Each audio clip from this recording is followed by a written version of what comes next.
Now like to call upon our next speaker, who is Father Peter McVerry from the Peter McVerry Trust, advocate and campaigner, equally as well known as Patricia as one of Ireland's leading social justice advocates. So again, if you could give a warm welcome to Peter.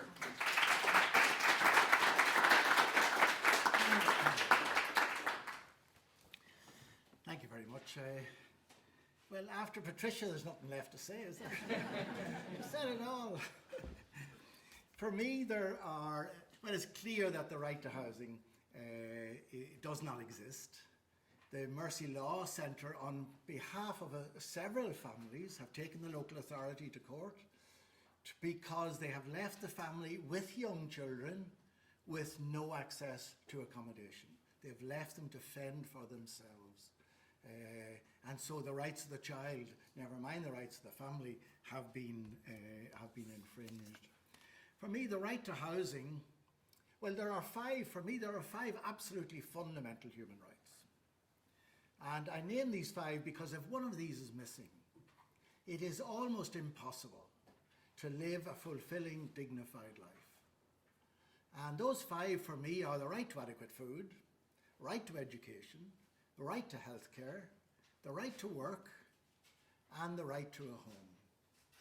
But the right to a home is the most basic, because if you don't have a home, you're not going to eat properly, your health is going to deteriorate, you're not going to be able to access education, you're not going to be able to access employment, or at least it will be very, very difficult. And so the other four, what I call fundamental human rights, are dependent on a person having a home. The right to housing. If you read Rebuilding Ireland, never mentions housing as a fundamental right. It mentions housing as a fundamental requirement. And that's not semantics. The difference is that rights impose obligations. Requirements don't. And so I think it was a very conscious decision to call housing a fundamental human requirement. The argument the government have put forward, at least the argument I have heard the government put forward against the right to housing in the Constitution, is twofold. One, it's expensive to run a referendum, and the cost of running that referendum will not create one single extra house. So why bother having a referendum? However, my argument is that we are paying private landlords €2 million every day under the HAP scheme to provide accommodation, and that 2 million every day is not creating one single extra house. And over the 5 years of rebuilding Ireland, the HAP scheme is going to cost taxpayers €3.5 billion, and that money will not see one extra house being provided in this country. Second argument they put forward is that if you give people rights, then decisions will be made by unelected judges and not by the Oireachtas. And again, maybe decisions should be made by unelected judges, not the Oireachtas. I think the damage was done by the Childcare Act of 1991. Childcare Act of 1991 gave homeless children a right to suitable accommodation and appropriate care. And as a result of that, at least 100 children went to the High Court and complained that they were not getting suitable accommodation or appropriate care. What the health board that imposed on the state an obligation to provide proper services for homeless children, to spend money they didn't want to spend, and set up services they didn't want to set up. When we would be taking cases to the High Court, the typical response of the health boards, as it was at that time, was, well, look, this homeless child, but we have services A, B and C. They were mostly detention services. But we have services A, B and C, but the child won't stay there. And the High Court then said, right, you have to provide services D, E and F. And the health boards were furious. And after 12 months, the health boards came to me and said, will you stop taking cases to the High Court? It's cost us €2 million in the last year, money we could have spent on homeless children. And we said, we can't stop taking cases. And anyway, other solicitors now are taking cases. But what you can do is stop paying the top paid barristers in the country to defend them, because you're losing all the cases. So the response was they had these services, as I say, they had Clonmel and they had St. Lawrence's and Finglas. They had these effectively detention centres, and their attitude was, well, if a child is homeless, they're not going to school, so we can arrest them and we can charge them with failing to attend school, and then we can lock them up in one of these centres. And they said to me quite privately, they wouldn't say it publicly, and sure, by the time they're 16, they'll go to St. Patrick's Institution, as it was then, and should they be looked after then? So why should we bother? So what they did was they set up, they started putting homeless children into bed and breakfasts. And we had a kid up from the country, and we put him up for a few nights in our hostel. And then, as we did with all those young people after the Child Care Act came in, we got a letter off to the health board saying, this child is with us, he's your responsibility, what are you going to do? And if they didn't do something, we go to the High Court. But this particular child was placed in a bed and breakfast with an inner city kid who was on heroin, sharing a room with him. They climbed out the window in the middle of the night. Bertie Ahern was Minister for Finance. They robbed Bertie's ministerial car. They drove around all night, left the car somewhere, climbed back in through the window, and nobody was any the wiser. That crime has never been solved. So we said, we went to the High Court, say, putting these kids on their own into bed and breakfast is totally unsuitable. The High Court agreed. And then they started getting old derelict buildings that belonging to the health board, painting up a few rooms and putting the homeless kids into those rooms. We went to the High Court, said that's totally inappropriate. The High Court said, High Court agreed. So eventually the High Court demanded that the minister, would have been Minister of Education, I think, turn up and explain what he was going to do for these homeless children in light of the Child Care Act. And the minister made some commitments, and that led to the high support services, where children in very small numbers are given an intensive service. But 3 months later, when the case came back to court, the High Court asked what had been done, and the minister said, well, actually, we've changed our mind on what we said we were going to do the last time. And the minister threatened to jail 3 government ministers for contempt of court, for failing to provide these kids with the rights that they had. And I think then the government decided never again.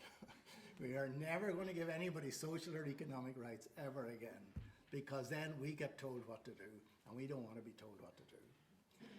And shortly after the Child Care Act came in, there was a Disability Act. And the Disability Act promised, it had no mention of rights for people with disabilities. And all the services working with people with disabilities were up in arms, and they demanded rights. Then the government fell, and the bill fell with it. And the new government brought in a new disability bill. And they promised that people with disabilities are going to have rights. And everybody was delighted until they saw the bill. And the bill promised people with disabilities a right to an assessment, but no right to a service. So I think the lesson was learnt. They do not want to give judges the power to tell the Oireachtas what to do. I think we need to get that into the Constitution. It doesn't cost a huge amount of money, but as Patricia says, it would make a huge difference. Because no matter what government comes into power, whether it's left-wing or right-wing or centre or whatever, they would be obliged, under the right to housing in the Constitution, they would be obliged to provide policies and a timeline, maybe 10 years, 15 years, timeline by which that right would be accessible to everybody in Ireland. So for me, it is one of the most important and cheap, doesn't cost much money. In fact, several of the measures that could address this issue. It doesn't cost much money. The right to housing, a referendum, I don't know what it costs, $1 million maybe. The Kenny report, and we heard this morning about the importance of controlling the price of land. Kenny report tried to control the price of land, but again, the government was told, or the government said we can't do that because it conflicts with the right to private property in the Constitution. I don't think it does. It was the High Court judge that chaired that report, but that's always the argument given. Implementing the Kenny report doesn't cost any money, and it would make a huge difference to the price of housing.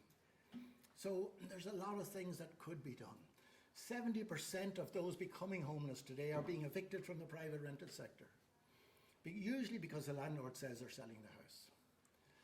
And we'd have argued that, you know, we need to introduce legislation to make it illegal to evict people into homelessness just for 3 years. For 3 years till we get on top of this problem. Again, we're told that's against the right to private property. We can't do that. The mortgage to rent, the big elephant in the room, there are 40,000 mortgages in arrears of more than 2 years. 28,000 are owner-occupied, 12,000 are landlords' mortgages. And if the central bank estimates that at least half of those are ultimately going to be repossessed, that is going to bring what we have today as a crisis. It's going to make it into a catastrophe, because this country won't be able to cope. We'll end up with families living on the street and families sleeping in guard stations. So again, we are arguing we want the mortgage to rent scheme to be made mandatory on the banks and to be expanded beyond the very narrow restrictions within which it operates at the moment, and that it should be expanded to include landlords' mortgages as well.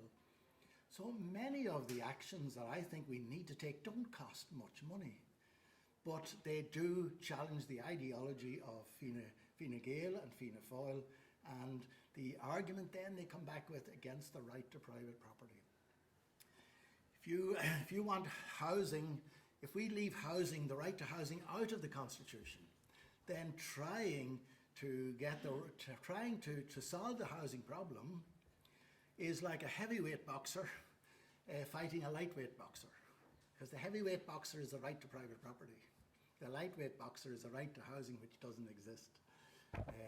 So we need to get that into the Constitution so that the fight can be a real fight, which will overcome. And the Supreme Court will, I've no doubt, will always say, you know, in a crisis, that the common good overrides the right to private property.